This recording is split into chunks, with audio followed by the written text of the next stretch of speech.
I chose to do my behavioral observation study on the Sciurus carolinensis, also known as the eastern gray squirrel. This study took place in Charlotte, North Carolina, and focused on the behaviors involved in foraging. 4 hypotheses based on Nico Tinbergen's levels of analysis were produced based on the behaviors observed. The first hypothesis, based on causation, is that squirrels use strong sense of smell to remember where caches are and what foods to put in them. A study performed by McQuaid, Williams, and Eichenbaum states that when placed in trials with artificial caches containing sunflower seeds, squirrels used visual cues to relocate their caches much more than olfactory cues. This supports the idea that the eastern gray squirrel uses spatial memory when remembering where they bury their nuts. The second hypothesis was based on evolution. I noticed that it was difficult to spot the squirrels sometimes, as they would blend in with the tree bark and exposed soil on the ground. I hypothesized that eastern gray squirrels have evolved to blend in with their surroundings through natural selection.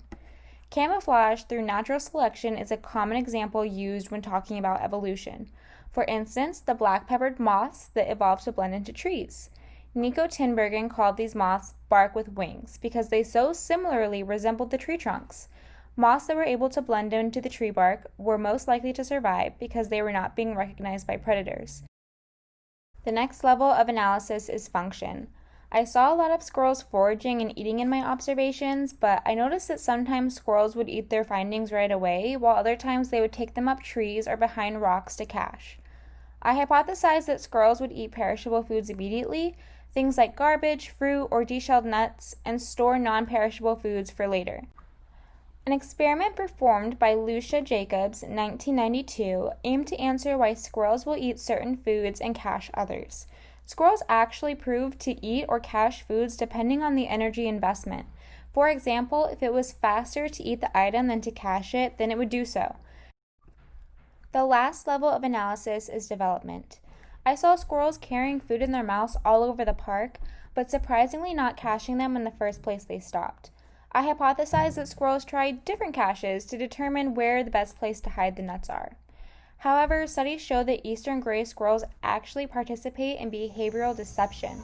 They will pretend to cache food in a certain area while other squirrels are nearby. They dig holes in the dirt and immediately cover them without dropping their findings in. Then they'll move to their actual cache. Steele et al., 2008. I took to the Cogbooks module on feeding and foraging to see if I could find more information on some of the behaviors I observed. Squirrels are solitary, seek and subdue foragers. They feed on solitary prey. They are omnivores, meaning they are generalists. They mostly feed on mushrooms, nuts, seeds, and fruit. However, they sometimes eat insects, eggs, and other small animals.